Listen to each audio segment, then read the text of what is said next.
ನಮಸ್ತೆ ಸ್ನೇಹಿತರೆ, ಇವತ್ತಿನ ಕ್ಲಾಸಲ್ಲಿ ನಾವು ಸಂವಿಧಾನ ವಿಷಯಕ್ಕೆ ಸಂಬಂಧಪಟ್ಟಂತಹ ಬಹು ಆಯ್ಕೆ ಪ್ರಶ್ನೆ ಉತ್ತರ ನಾವು ಡಿಸ್ಕಷನ್ ಮಾಡ್ಕೊತ ಹೋಗೋಣ. ಸೊ ಇವತ್ತಿನ ಕ್ಲಾಸಲ್ಲಿ ನಾನು ನಿಮಗೆ KS 2012 model question paper discussion ಮಾಡ್ತಾ ಇದ್ದೀನಿ. ಸೊ ಅದೇ ರೀತಿ please subscribe cat design in Kannada YouTube channel and I am Ramesh Chavan. So ಹಾಗಾದರೆ ಇವತ್ತಿನ ಮೊದಲನೇ ಪ್ರಶ್ನೆ ಹೀಗಿದೆ ನೋಡಿ ಸ್ನೇಹಿತರೆ. ಭಾರತದ ಸಂಸತ್ತಿನ 2 ಸದನಗಳ ಜಂಟಿ ಅಧಿವೇಶನದ ಅಧ್ಯಕ್ಷತೆ ವಹಿಸುವವರು ಯಾರು ಅಂತೇಳಿ ಕೇಳಿದ್ದಾರೆ. ಭಾರತದ ಸಂವಿಧಾನದ 2 ಸದನಗಳ ಜಂಟಿ ಅಧಿವೇಶನದ ಅಧ್ಯಕ್ಷತೆಯನ್ನು ವಹಿಸುವವರು ಯಾರು? ಸೊ ಆಪ್ಷನ್ಸ್ ನೋಡೋಣ ಸ್ನೇಹಿತರೆ.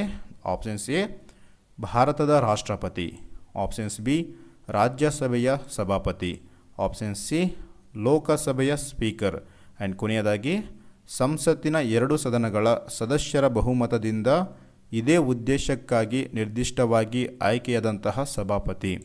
ಸೊ ಇದಕ್ಕೆ ಸರಿಯಾದಂತಹ ಉತ್ತರ ಬಂದು options C is the right answer ಆಗುತ್ತೆ. ಲೋಕಸಭೆಯ ಸ್ಪೀಕರ್ ಇದು ಸರಿಯಾದಂತಹ ಉತ್ತರ. ಸೊ ಅದೇ ರೀತಿ ಎರಡನೇ ಪ್ರಶ್ನೆ ಹೋಗೋಣ ಸ್ನೇಹಿತರೆ.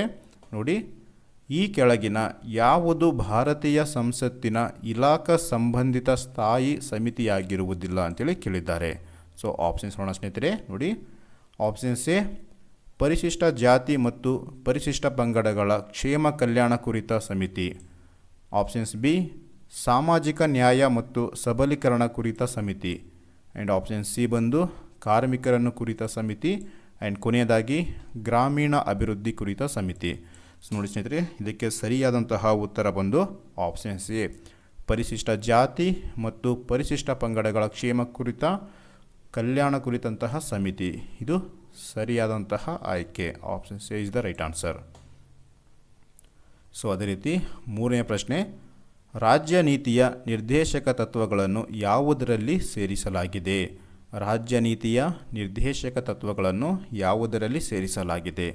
ಸೊ ಆಪ್ಷನ್ಸ್ ಸಂವಿಧಾನದ ಭಾಗ 2, ಸಂವಿಧಾನದ ಭಾಗ 5, ಸಂವಿಧಾನದ ಭಾಗ 4, ಸಂವಿಧಾನದ ಭಾಗ 5. ಸೊ ಇದಕ್ಕೆ ಸರಿಯಾದಂತಹ ಉತ್ತರ ಬಂದು ಸಂವಿಧಾನದ ಭಾಗ 4 ಇದು ಸರಿಯಾದಂತಹ ಉತ್ತರ. ಸೊ ಅದೇ ರೀತಿ ನಾಲ್ಕನೇ ಪ್ರಶ್ನೆ, ಭಾರತದ ರಾಷ್ಟ್ರಪತಿಯವರನ್ನು ಕುರಿತಂತೆ ಈ ಕೆಳಗಿನ ಯಾವ ವಿವರಣೆಗಳು ಸರಿಯಾಗಿದೆ? ಭಾರತದ ರಾಷ್ಟ್ರಪತಿಯವರನ್ನು ಕುರಿತಂತ ಈ ಕೆಳಗಿನ ಯಾವ ವಿವರಣೆ ಸರಿಯಾಗಿದೆ? ಸೊ ಆಪ್ಷನ್ಸ್ ನೋಡೋಣ ಸ್ನೇಹಿತರೆ. ರಾಷ್ಟ್ರಪತಿಯವರು ಸಂಸತ್ತಿನ ಭಾಗವಲ್ಲ, ಆಪ್ಷನ್ಸ್ ಬಿ ರಾಷ್ಟ್ರಪತಿಯವರು ಸಂಸತ್ತಿನ ಭಾಗವಾಗಿದ್ದಾರೆ, ಆಪ್ಷನ್ ಸಿ ರಾಷ್ಟ್ರಪತಿಯು ಒಂದು ಮತದಾರರ ಗಣದಿಂದ ಆಯ್ಕೆಯಾಗಿರುವುದಿಲ್ಲ, ಕೊನೆಯದಾಗಿ ರಾಷ್ಟ್ರಪತಿಯವರು ಜನರಿಂದ ನೇರವಾಗಿ ಆಯ್ಕೆಯಾಗಿರುತ್ತಾರೆ. ಸೊ ಇದಕ್ಕೆ ಸರಿಯಾದಂತಹ ಉತ್ತರ ಬಂದು ಆಪ್ಷನ್ಸ್ ಬಿ ರಾಷ್ಟ್ರಪತಿಯವರು ಸಂಸತ್ತಿನ ಭಾಗವಾಗಿದ್ದಾರೆ. ಸೊ ಇದು ಸರಿಯಾದಂತಹ ಉತ್ತರವಾಗುತ್ತೆ. ಸೊ ಅದೇ ರೀತಿ ಐದನೇ ಪ್ರಶ್ನೆ, ರಾಜ್ಯ ಒಂದರಲ್ಲಿ ವಿಧಾನ ಪರಿಷತ್ತನ್ನು ಸೃಷ್ಟಿಸಿದ ಅಥವಾ ವಿಸರ್ಜಿಸುವ ಕೆಲಸವನ್ನು ಯಾರು ಮಾಡುತ್ತಾರೆ? ಸೊ ಆಪ್ಷನ್ಸ್ ಸಂಸತ್ತು ಮಾತ್ರ ಮಾಡಬಹುದು, ಆಪ್ಷನ್ಸ್ ಬಿ ರಾಜ್ಯ ವಿಧಾನಸಭೆ ಮಾತ್ರ ಮಾಡಬಹುದು, ಆ್ಯಂಡ್ ಆಪ್ಷನ್ ಸಿ ರಾಜ್ಯ ವಿಧಾನಸಭೆಯ ಶಿಫಾರಸ್ಸಿನ ಮೇಲೆಗೆ ಸಂಸತ್ತು ಮಾಡಬಹುದು, ಆ್ಯಂಡ್ ಕೊನೆಯದಾಗಿ ರಾಜ್ಯದ ರಾಜ್ಯಪಾಲರ ಶಿಫಾರಸ್ಸಿನ ಮೇರೆಗೆ ರಾಷ್ಟ್ರಪತಿಯವರು ಮಾಡಬಹುದು. ರೈಟ್. ಸೊ ಹಾಗಾದರೆ ಇದಕ್ಕೆ ಸರಿಯಾದಂತಹ ಉತ್ತರ ಬಂದು ಆಪ್ಷನ್ ಸಿ ರಾಜ್ಯ ವಿಧಾನಸಭೆಯ ಶಿಫಾರಸ್ಸಿನ ಮೇರೆಗೆ ಸಂಸತ್ತು ಮಾಡಬಹುದು. ಸೊ ಇದು ಸರಿಯಾದಂತಹ ಆಯ್ಕೆಯಾಗುತ್ತೆ. ಸೊ ಅದೇ ರೀತಿ ಆರನೇ ಪ್ರಶ್ನೆ, ಈ ಕೆಳಗಿನ ಯಾವ ವಿಷಯವು ಕೇಂದ್ರದ ಸೂಚಿಯಲ್ಲಿ ಸೇರುವುದಿಲ್ಲ? ಸೊ ಆಪ್ಷನ್ಸ್ ನೋಡೋಣ ಸ್ನೇಹಿತರೆ. ಸೊ ಮೊದಲನೇ ಆಪ್ಷನ್ಸ್ ಬಂದು ನಮಗೆ ಪೌರತ್ವ ಅಂತೇಳಿ ಕೊಟ್ಟಿದ್ದಾರೆ, ಆಪ್ಷನ್ಸ್ ಬಿ ಮತ್ರೋದ್ಯಮ, ಆಪ್ಷನ್ ಸಿ ಅಂಚೆ, ಆ್ಯಂಡ್ ಕೊನೆಯದಾಗಿ ಪ್ರತ್ಯರ್ಪಣ ಅಂತೇಳಿ ಕೊಟ್ಟಿದ್ದಾರೆ. ಸೊ ಇದಕ್ಕೆ ಸರಿಯಾದಂತಹ ಉತ್ತರ ಬಂದು ಆಪ್ಷನ್ಸ್ ಬಿ ಮತ್ರೋದ್ಯಮ ಇದು ಸರಿಯಾದಂತಹ ಉತ್ತರವಾಗುತ್ತೆ. ರೈಟ್. ಸೊ ಅದೇ ರೀತಿ ಏಳನೇ ಪ್ರಶ್ನೆ, ಭಾರತದ ಸಂವಿಧಾನಕ್ಕೆ ಸಂಬಂಧಿಸಿದಂತೆ ಈ ಕೆಳಗಿನ ಯಾವ ವಿವರಣೆ ಸರಿಯಾಗಿದೆ? ಸೊ ಹಾಗಾದರೆ ವಿವರಣೆ ನೋಡೋಣ. ಸೊ ವಿವರಣೆ 1, ಸಂಸತ್ತಿನ ಅಂತಾರಾಷ್ಟ್ರೀಯ ಕೌಲು ಹಾಗೂ ಒಡಂಬಡಿಕೆಗಳ ಸ್ಥಿರೀಕರಣಕ್ಕೆ ಭಾರತೀಯ ಸಂವಿಧಾನ ಅವಕಾಶ ನೀಡುತ್ತದೆ, ಆಪ್ಷನ್ಸ್ ಬಿ ಸಂಸತ್ತಿನ ಅಂತಾರಾಷ್ಟ್ರೀಯ ಕೌಲು ಹಾಗೂ ಒಡಂಬಡಿಕೆಗಳ ಸ್ಥಿರೀಕರಣಕ್ಕೆ ಭಾರತೀಯ ಸಂವಿಧಾನ ಅವಕಾಶ ನೀಡುವುದಿಲ್ಲ. ಅದೇ ರೀತಿ ಆಪ್ಷನ್ ಸಿ ಸಂಸತ್ತಿನ ಅಂತಾರಾಷ್ಟ್ರೀಯ ಕೌಲು ಹಾಗೂ ಒಡಂಬಡಿಕೆಗಳ ಸ್ಥಿರೀಕರಣಕ್ಕೆ ಭಾರತೀಯ ಸಂವಿಧಾನ ಕೆಲವು ಸಂದರ್ಭಗಳ ಅಡಿಯಲ್ಲಿ ಮಾತ್ರ ಅವಕಾಶವನ್ನು ನೀಡುತ್ತದೆ. ಆ್ಯಂಡ್ ಕೊನೆಯದಾಗಿ, ಸಂಸತ್ತಿನ ಅಂತಾರಾಷ್ಟ್ರೀಯ ಕೌಲುಗಳ ಸ್ಥಿರೀಕರಣಕ್ಕೆ ಮಾತ್ರ ಭಾರತೀಯ ಸಂವಿಧಾನವು ಅವಕಾಶ ನೀಡುತ್ತದೆ ಅಥವಾ ಒಡಂಬಡಿಕೆಗಳಿಗಲ್ಲ. ಸೊ ಇದಕ್ಕೆ ಸರಿಯಾದಂತಹ ಉತ್ತರ ಆಪ್ಷನ್ಸ್ ಬಿ, ಸಂಸತ್ತಿನ ಅಂತಾರಾಷ್ಟ್ರೀಯ ಕೌಲು ಹಾಗೂ ಒಡಂಬಡಿಕೆಗಳ ಸ್ಥಿರೀಕರಣಕ್ಕೆ ಭಾರತೀಯ ಸಂವಿಧಾನ ಅವಕಾಶ ನೀಡುತ್ತದೆ. Options B is the right answer. So ಅದೇ ರೀತಿ 8ನೇ ಪ್ರಶ್ನೆ, ಸಂಸತ್ತಿಗೆ ಅಪರಿಮಿತ ಅಧಿಕಾರವನ್ನು ಕೊಡುವಂತೆ ಹಾಗೂ ತಿದ್ದುಪಡಿಗಳ ನ್ಯಾಯಿಕ ಪುನರಾವಲೋಕವನ್ನು ನಿರಾಕರಿಸುವಂತೆ 368ನೇ ಅನುಚ್ಛೇದಕ್ಕೆ ಮಾಡಲಾದ ತಿದ್ದುಪಡಿಗಳನ್ನು 1980ರಲ್ಲಿ ಸರ್ವೋಚ್ಚ ನ್ಯಾಯಾಲಯವು ಕಿತ್ತು ಹಾಕಿತ್ತು. ಸೊ ಈ ಪ್ರಕರಣವು ಕೆಳಕಂಡ ಹೆಸರಿನಿಂದ ಜನಪ್ರಿಯವಾಗಿದೆ. ರೈಟ್. ಸೊ ಆಪ್ಷನ್ಸ್ ನೋಡೋಣ ಸ್ನೇಹಿತರೆ.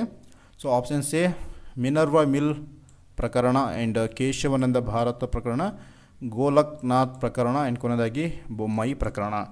ಸೊ ಹಾಗಾದರೆ 8ನೇಕ್ಕೆ ಸರಿಯಾದಂತಹ ಉತ್ತರ ಬಂದು ಆಪ್ಷನ್ಸ್ ಎ ಮಿನರ್ವಾ ಮಿಲ್ ಪ್ರಕರಣ ಅಂತೇಳಿ ಪ್ರಮುಖವಾಗಿದೆ. ಇದು ಸರಿಯಾದಂತಹ ಉತ್ತರ. ಸೊ ಅದೇ ರೀತಿ 9ನೇ ಪ್ರಶ್ನೆಗೆ ಹೋಗೋಣ ಸ್ನೇಹಿತರೆ. ರಾಜ್ಯ ನೀತಿಯ ನಿರ್ದೇಶಕ ತತ್ವಗಳಲ್ಲಿ ಕಲ್ಪಿಸಿಕೊಳ್ಳಲಾಗಿರುವಂತಹ ಜೀವನೋಪಾಯ ಹಕ್ಕು ಸೊ ಯಾವ ತತ್ವಗಳನ್ನು ಆಧರಿಸಿದೆ?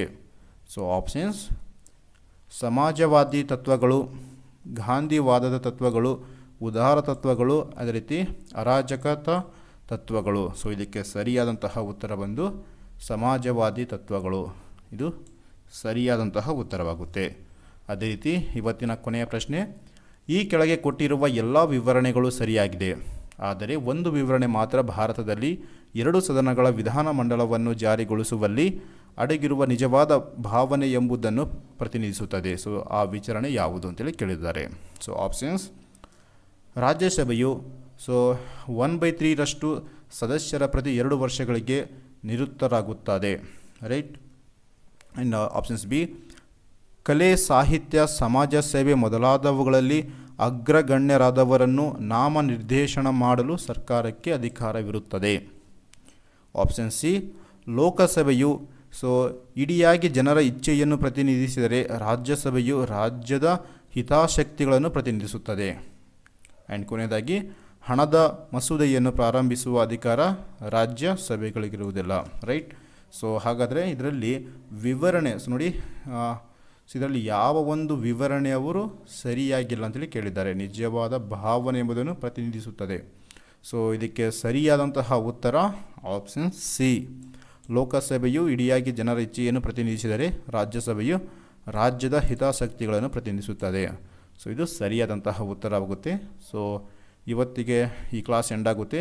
ನೆಕ್ಸ್ಟ್ ವಿಡಿಯೋದಲ್ಲಿ ನಾನು ನಿಮಗೆ ಮತ್ತೊಂದು ಟಾಪಿಕ್ ಜೊತೆ ಸಿಗ್ತೀನಿ. Please like, share and subscribe.